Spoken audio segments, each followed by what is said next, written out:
Third आई में आपका स्वागत है। सबसे पहले आज जो दुनिया की खबर है, दुनिया में इस समय जब हम रिकॉर्ड कर रहे हैं कुल 48,06,000 लोग कोरोना से संक्रमित हैं, इन्फेक्टेड हैं, और इसमें से डेथ हो चुकी हैं 3,16,000 की।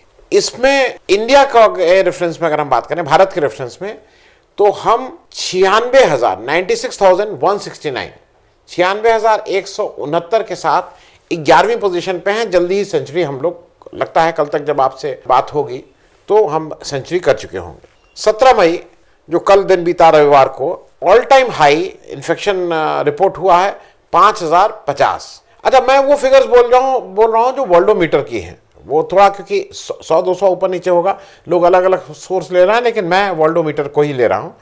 डेथ भी कल हुई है 154, हाईएस्ट नहीं है लेकिन 154 भी सेकंड हाईएस्ट है जब से कोरोना अपने यहाँ आया है। इस पे एक फिगर थोड़ी और डिस्टर्बिंग है। जैसा मैंने पहले कहा था कि अब हम लोग 11वें नंबर पे हैं। जब हम शुरू किए थे आपके साथ तो शायद 43वें नंबर पे हुआ करते थे। धीरे धीरे करते करते हम 11वें पे आ गए हैं। लेकिन एक फिगर और ऐसी है जो जल्दी में नहीं दिखाई देती है, वो है जो मोस्ट एक्टिव केसेस के हिसाब से अगर रैंकिंग की जाए तो हिंदुस्तान, इंडिया, भारत 7वें नंबर पे है। 11 से नहीं, 7वें नंबर पे है। 6th पोजीशन पे पेरू है विद अबाउट 61,000 लोगों के साथ। 5th पे इटली है अबाउट 68,000 के साथ। तो एक्टिव केसेस हमारे यहाँ बहुत ज़्यादा हैं। अब जरा हम लोग आके बात कर लें वित्त मंत्री निर्मला सीतारमण जी की ने क्या क्या पैकेज ऑफर किए। प्रधानमंत्री ने 12 मई को एक अच्छा भाषण दिया और उसमें उन्होंने नया एक स्लोगन दिया, आत्मनिर्भर भारत। और उन्होंने उस समय भी कहा, उसके बाद भी, जैसे जो लोगों की सफरिंग्स हैं, ये माँ भारती के ऊपर उन लोगों का बलिदान है और ये बलिदान हिंदुस्तान याद रखेगा, हम और आप भी याद रखेंगे। 12 मई के बाद 13 मई से शुरू करके 5 प्रेस कॉन्फ्रेंस के द्वारा निर्मला सीतारमण जी ने अलग अलग पैकेजेस अनाउंस किए। अच्छा, ये सब रिफॉर्म पैकेजेस हैं। बात हुई थी राहत, तो राहत पैकेज तो इसमें नहीं उतना लग रहा है। ये सब रिफॉर्म्स हैं कि कैसे इंडस्ट्री बढ़ेगी, कैसे स्टिमुलस होगा, कैसे लोन दिया जाएगा। लोन की बात ज़्यादा हो रही है, इंडस्ट्री को और बढ़ाने की बात ज़्यादा हो रही है। उन्होंने इस 13 से 17 के बीच में 5 प्रेस कॉन्फ्रेंस की और करीब इसमें 53 ऐलान किए, अनाउंसमेंट्स किए। इसको एक अच्छी टेबल बनाई है टेलीग्राफ में, मैं उसको आपसे शेयर कर ले रहा हूँ क्योंकि उसमें बहुत करीने से समझ में ठीक से आ जाता है। पहला जो इन्होंने ये जो 5 दिन में अनाउंसमेंट किए हैं, उसमें 11,02,000 करोड़ की बात हुई है कि कहाँ कहाँ स्टिमुलस दे रहे हैं, क्या क्या दे रहे हैं। जो दूसरा है वो ऑलरेडी पहले अनाउंसमेंट कर चुके थे 1,92,000 करोड़ की। अगर आपको याद हो 1,76,000 करोड़ था और कहाँ कहाँ क्या क्या बढ़ाएंगे, उस समय की बात थी। तीसरा जो इसका कंपोनेंट है वो है आरबीआई ने जो मेजर्स लिए थे, रेपो रेट 2 बार कम किए, रिवर्स रेपो कम किया, तो उससे लिक्विडिटी मतलब लोन देने की क्षमता या जो बैंक के पास पैसा है वो करीब 8,01,000 करोड़ घूम रहा है। तो ये अगर इन 5 अनाउंसमेंट जो निर्मला जी ने किए, अर्लियर अनाउंसमेंट ऑफ 1,92,000 करोड़, और आरबीआई की जो लिक्विडिटी का उन्होंने अनाउंसमेंट किया है, ये सब लेके 20,97,000 करोड़ टोटल आ रहा है। इसमें से ये भी बता दें कि इसमें से जो बजट के हिसाब से अगर हम देखेंगे तो करीब 2,05,000 करोड़ का एक्स्ट्रा है। बाकी सब उसी बजट के प्रावधान है। ऑलरेडी फाइनेंशियल इसका कहीं ना कहीं प्रावधान है, तो एक्स्ट्रा बर्डन जो आ रहा है वो करीब 2 लाख का आ रहा है। अब इसमें सबसे पहले हम लोग थोड़ी बात कर लें, क्योंकि कई चीजें हैं, हो सकता है एक दिन में सब कवर ना हो, मैं सिलसिलेवार अलग अलग दिन में आपको समझाऊं। आज सबसे पहली बात कर लें माइग्रेंट लेबर, क्योंकि वो एक ऐसा ज्वलंत विषय है जिसपे बार बार बात हो रही है। तो माइग्रेंट लेबर के लिए जो 2 राहत उन्होंने कही हैं, वो वित्त मंत्री जी ने कहा है कि एक तो 5 किलो राशन 2 महीने तक इन माइग्रेंट लेबर्स को दिया जाएगा। अब 5 किलो राशन कितने दिन चलेगा, कितने दिन नहीं चलेगा, ये आप खुद तय कर लीजिए।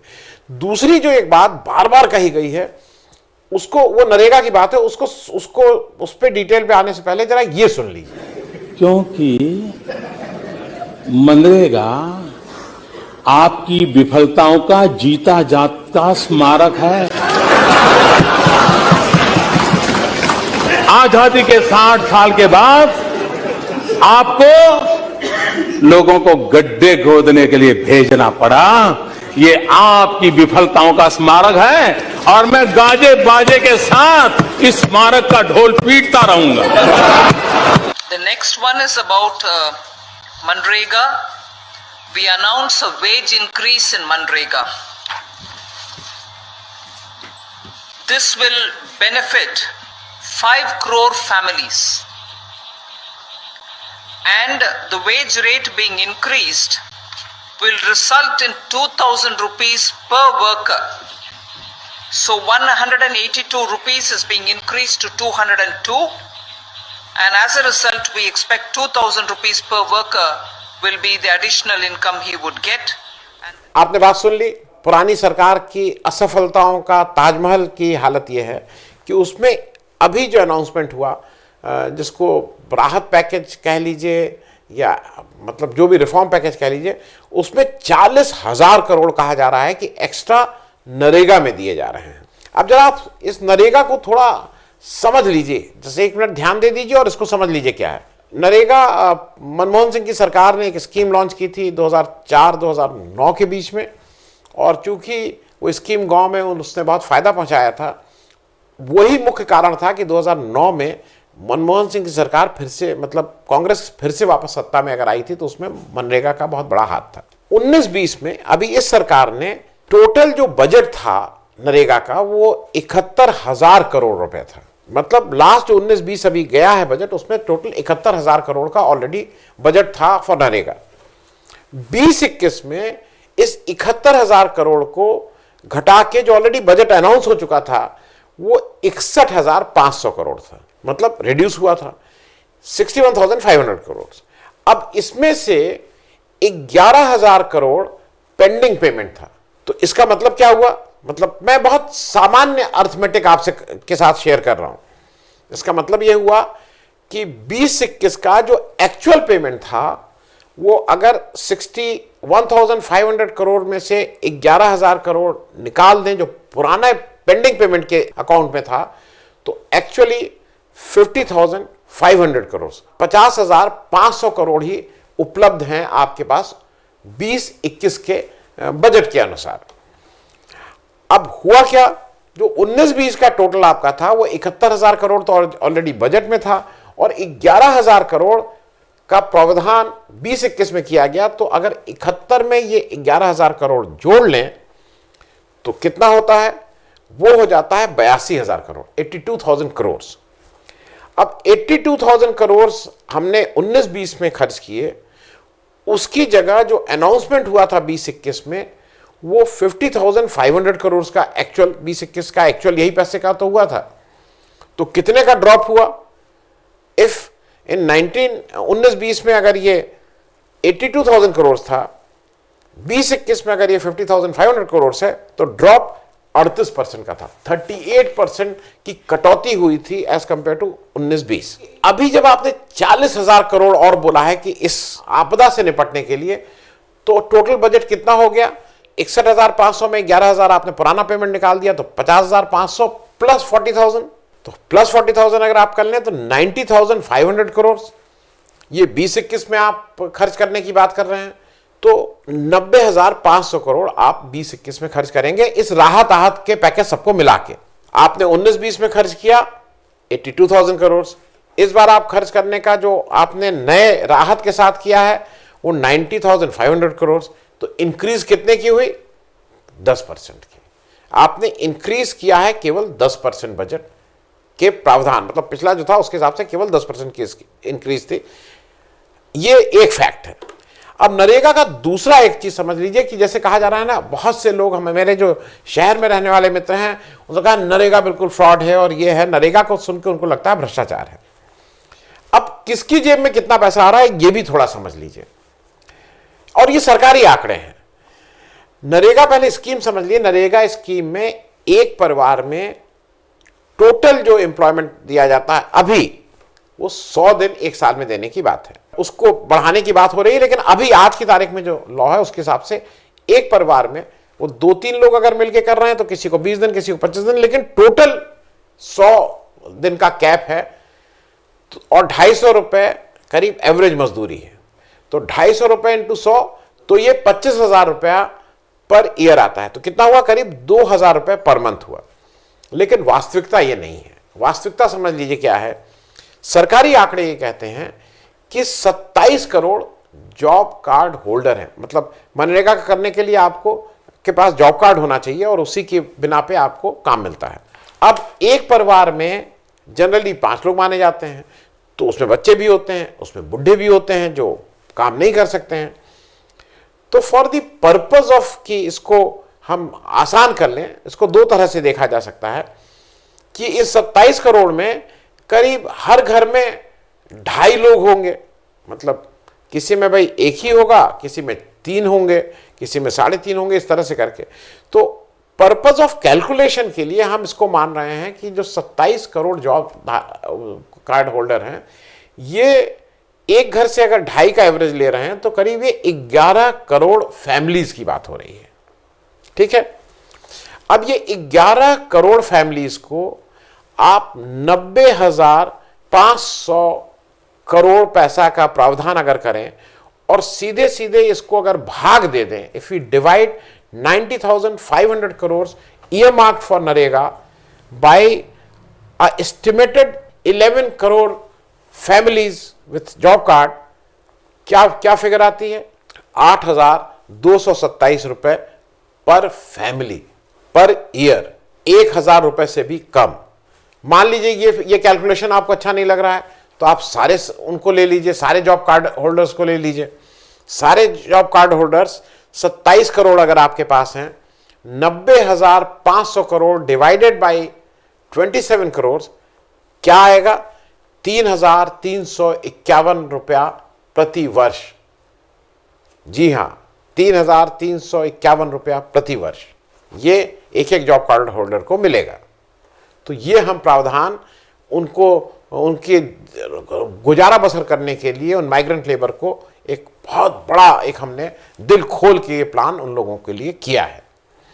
अभी समस्याएं खत्म नहीं हो रही हैं नरेगा की, क्योंकि अभी फ्रेश एनरोलमेंट होगा। जो यहाँ से माइग्रेंट लेबर जो करीब कोई एस्टिमेटेड है कि 6 से 8 करोड़ लोग वापस जा रहे हैं, कितने का फ्रेश एनरोलमेंट होगा। दूसरा एक समस्या होती है टाइमली पेमेंट। टाइमली पेमेंट कैसे होगा? और तीसरा है कि मानसून सीजन आ रहा है जिस समय नरेगा में उतने काम नहीं रहते हैं। इन सबके बीच में उस भ्रष्टाचार और उस अधिकारी नेता और इनका जो गठजोड़ है और जो नरेगा में जो धांधली करते हैं और पैसा इन लोग लेते हैं, मैं उसकी बात नहीं कर रहा हूं। मैं मान रहा हूं सब लोग राजा हरिश्चंद्र रहेंगे, सब लोग कोई घूस नहीं लेंगे, बिल्कुल तुरंत पेमेंट करेंगे, मजदूरों के प्रति बहुत सहृदय रहेंगे, तब ये हालत हो रही है। अब इसके अलावा एक दूसरी चीज और समझ लीजिए, और वो थोड़ा इसलिए आपको समझना जरूरी है कि हम किस तरफ मतलब हमारा डायरेक्शन क्या है, ये आपको समझ में आ जाएगा।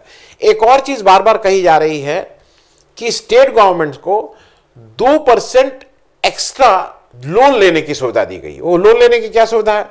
इस वाले जो बजट अभी पास हुआ है 2021 का, उसमें 3% of GSDP gross state domestic product जो है, जो किसी भी राज्य का जो GDP है उसका 3% का वो लोन सेंट्रल गवर्नमेंट से ले सकता है। ये ऑलरेडी प्रोवाइडेड था इन दी बजट और वो वैल्यू थी 6,40,000 करोड़। अब सरकार अभी जो मतलब निर्मला सीतारमण जी ने नया जो पैकेज ऑफर किया है, जो रिलीफ पैकेज के नाम पे आ रहा है या जो लोन पैकेज है, उसमें उन्होंने कहा है कि 2% और इसको हम बढ़ा दे रहे हैं। तो 2% बढ़ाने से उनका 4.2 लाख 4,28,000 करोड़ और हो सकता है। तो मतलब कुल 10,68,000 करोड़ का टोटल आप loan state government central government, और ये लोन है, ये कोई सहायता नहीं है। अच्छा, ये लेकिन कंडीशनल है, ये बहुत से लोग इसको मिस कर रहे हैं। अगर लोन ये स्टेट गवर्नमेंट ले रही है तो उसमें 4 कंडीशंस हैं जो उनको माननी होंगी। वो कंडीशंस क्या क्या हैं? पहली कंडीशन है कि 1 नेशन 1 राशन कार्ड को आपको इंप्लीमेंट करना होगा उन स्टेट को जो ये 2% एक्स्ट्रा ले रही हैं। दूसरा है ईज ऑफ डूइंग बिजनेस। अब ईज ऑफ डूइंग बिजनेस थोड़ा सब्जेक्टिव है और इसको किसको माना जाएगा किसको नहीं माना जाएगा, क्योंकि अभी तो क्या हो रहा है ना कि राज्य के हिसाब से हमारे सेंट्रल मंत्री भी बढ़ गए हैं, वो भी बीजेपी नॉन बीजेपी गवर्नमेंट को दे रहे हैं। चलिए, ease of doing business second condition है। थर्ड कंडीशन है पावर डिस्ट्रीब्यूशन। ये जो बिजली का उत्पादन है उसको उसके डिस्ट्रीब्यूशन और उसको लेके भी काफी कुछ है। डिस्कॉम्स जो इसमें जो प्राइवेट कंपनीज लगी हैं या उस तरह का है या सरकारी कंपनी है, उसके बारे में है। और चौथा है, वो इंपॉर्टेंट है, transparency in the revenue of urban local bodies, जो शहरी निकाय हैं उनका जो रेवेन्यू आता है उसको कहा जा रहा है कि उसमें ट्रांसपेरेंसी होनी चाहिए।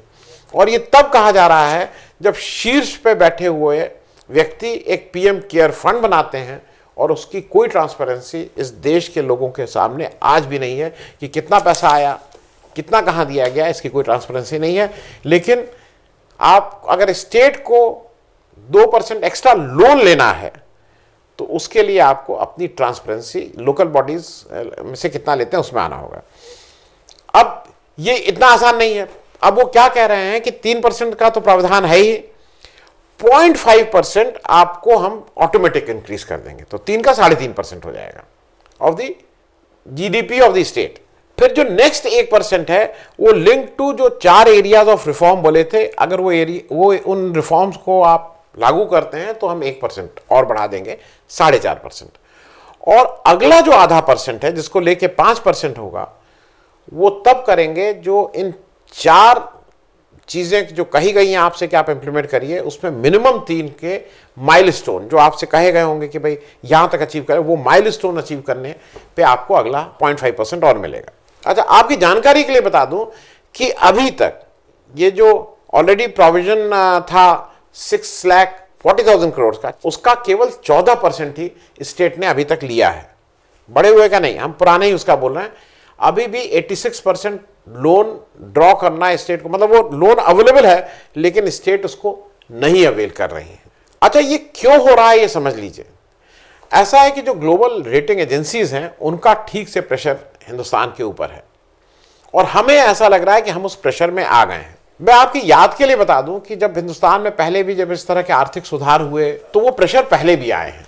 और 2 सिर्फ आपको जल्दी से याद दिलाऊं कि जब पहले ये आर्थिक सुधार हुए और इंटरनेशनल उस कम्युनिटी से बहुत प्रेशर आया तो 2 चीज़ों के लिए प्रेशर आया था जो हम लोगों ने नहीं माना था। पहला प्रेशर था कि इंश्योरेंस सेक्टर में फॉरेन इन्वेस्टमेंट को आने दिया जाए, हमने नहीं माना था।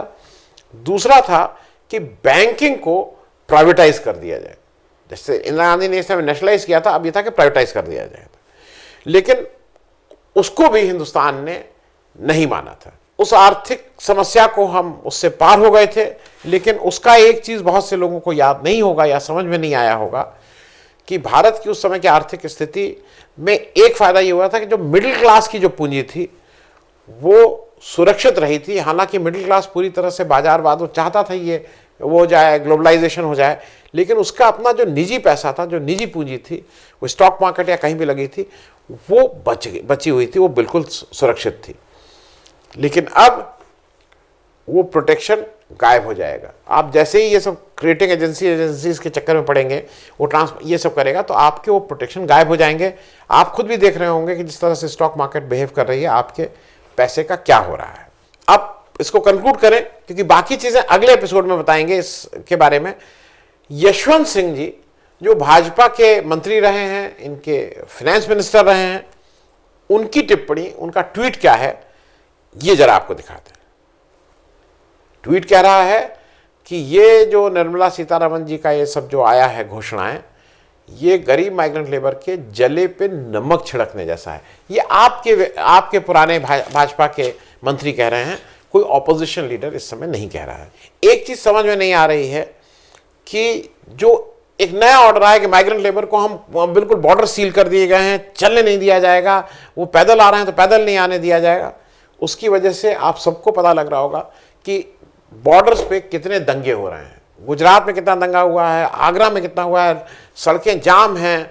ये जो माइग्रेंट लेबर हैं वो ट्रक में बैठे हुए हैं, उस गर्मी में हैं, प्रावधान नहीं हो रहा है। सरकार अपनी तरफ से डंडा चला के कहेगी नहीं प्रावधान है, बोलो मत, लेकिन सबको पता है कि ग्राउंड रियलिटी क्या है। आपको एक मतलब वो देख लीजिए, मैं जनरली ये सब दिखाता नहीं हूं, लेकिन चूंकि कुछ लोगों ने कहा कि बता दीजिए। एक ट्रेलर की टक्कर हुई थी औरैया में, उत्तर प्रदेश में, उसमें कुछ लोगों की मृत्यु हुई थी। झारखंड के वो सब मजदूर थे, उनके शव और घायल व्यक्तियों को एक डीसीएम टोयोटा मतलब एक ट्रक में डाल के उनको रवाना कर दिया गया है झारखंड। कष्ट का एक और देख लीजिए कि एक महिला है, उसके पति की मृत्यु हो गई है, उसके पास पैसा ही नहीं खाने को, वो कह रही है कि मैं यहां से जा रही हूं, पति की लाश को छोड़ के वो चल दी है वापस अपने घर। तो कौन है आपके साथ, रो क्यों नहीं आप? हमारा आदमी मर गल बा उनका लेके। कहाँ है आपका आदमी? अच्छा वहाँ मर, क्या करते थे वो? खेती गृहस्थी करत रहा, नती हती लैके बहुत सन हमारी बहन की है। तो अभी आपको साधन नहीं मिल रहा कोई जाने का? नहीं ना सर। एक तस्वीर और है, एक महिला ने एक शिशु को जन्म दिया है, और चूंकि सरकार कहा गया है कि नहीं इस बॉर्डर सील हो रहे हैं और ये बंद कर दिया जाएगा, तो बाकी जो उसके साथी लोग हैं उनका प्रेशर इतना है कि अपने नवजात शिशु को, माँ ने अपने उस नवजात शिशु को वहीं छोड़ के चल दी है। दूसरे दिन सुबह कोई लोगों ने उसको देखा है और फिर उसको गोद वोद लिया है। ये सब स्टोरीज हैं, इनको कोई राहत नहीं है। निर्मला सीतारमण जी ने जब ये अपना पढ़ रही थी कल 17 मई को, तो इनको गुस्सा क्यों आता है मुझे नहीं समझ में आता है। ये हरदम गुस्से में रहती हैं। मतलब हंसी आपने कभी निर्मला सीतारमण जी के चेहरे पे नहीं देखी होगी।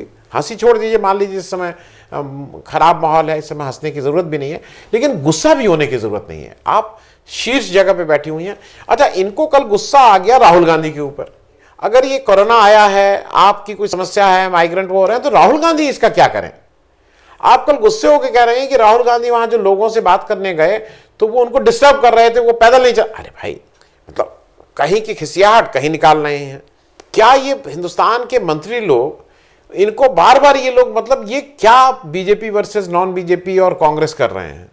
वो बार बार बात होती है कि राजस्थान, पंजाब, महाराष्ट्र, इन लोगों ने क्या किया, इन लोगों ने क्या किया, इन लोगों ने। अरे भाई, कहीं ने किया नहीं किया, तो इस समय बात स्टेट की नहीं है, इसमें बात सारे देश की, और आप वित्त मंत्री पूरे भारत की हैं। तो आप क्यों ये सब के चक्कर में पड़ती हैं। उसी तरह से भाई, एक प्रियंका गांधी ने एक चिट्ठी लिखी थी कि 1000 बसें हम परमिशन दे दी जाए, हम अपने फंड से, कांग्रेस के फंड से चला देंगे। मैं ये नहीं कह रहा हूं कि वो पॉलिटिक्स कर रहे हैं, सबको पता है, लेकिन उस पॉलिटिक्स में अगर किसी का भला हो जा रहा है तो क्या दिक्कत है। अगर मान लीजिए दिखावे के लिए ही सही कांग्रेस पार्टी 1000 बसों का इंतजाम करके लोगों को उसके घर तक पहुंचा दे रही है, तो क्या दिक्कत है। अब उसमें कहा जा रहा है, हमारे मुख्यमंत्री कह रहे हैं कि आप उस बस में जो लोग बैठे हुए हैं उनके नाम और बस के डिटेल्स दीजिए। ये संभव है। जितने लोग आपको दिखाई दे रहे हैं उनके नाम पते वो करके आप क्या, मतलब ये क्या करना चाह रहे हैं नहीं मालूम। अरे बैठ जाते, कोई करे कि आप भाई आज किसी तरह से जान बचाइए। वो इन सबसे दुखी होके मतलब हम लोग तो दुखी हैं ही। हमारे सीबी पांडे जी हैं, हमारे पुराने शो में भी आ चुके हैं, रिटायर्ड न्यायाधीश हैं, एक्टिव हैं, पॉलिटिकली सामाजिक रूप से बहुत एक्टिव हैं। उनकी आज बात हुई, उन्होंने बताया कि कल से वो 19 से वो 3 दिन के लिए उपवास कर रहे हैं। वो उपवास 3 दिन चलेगा उनका, और उन्होंने कहा मैं इसलिए कर रहा हूं, मैं 2 वजहों से कर रहा हूं। एक तो अब मुझे ऐसा लगता है कि आदमी से क्या मैं कहूं, मुझे ईश्वर से प्रार्थना कर रहा हूं कि जो माइग्रेंट लेबर हैं, जो प्रवासी मजदूर हैं, ये सकुशल अपने घर पहुंच जाएं। और दूसरा वो कह रहे हैं कि मैं ईश्वर से ये भी प्रार्थना कर रहा हूं कि जो हमारे हुक्मरान हैं, मंत्री और ये लोग हैं जो डिसीजन ले सकते हैं, उनको भगवान सद्बुद्धि दे और किसी तरह से आपसी वो छोड़ के रेल द्वारा, बस द्वारा इन माइग्रेंट लेबर्स को उनके घर तक पहुंचाने का बंदोबस्त किया जाए। अगले उसमें हम बात करना चाहेंगे, एक इंपॉर्टेंट है, वो PSUs के साथ क्या हो रहा है, वो अगले एपिसोड में करेंगे।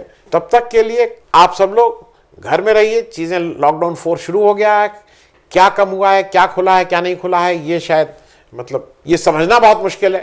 लोग नहीं समझ पा रहे हैं क्या खुला क्या नहीं खुला। लेकिन घर में रहिए, ताज़ा खाइए, स्वस्थ रहिए, और कोरोना को हम सब लोग मिलकर हराएंगे जरूर। धन्यवाद। तो हमारा ये कार्यक्रम अच्छा लगा तो कृपया सब्सक्राइब करें और साथ में वो छोटी घंटी भी दबा दें, जिससे आपको जब भी कोई नया वीडियो, नया एपिसोड अपलोड हो तो आपको उसकी सूचना मिले।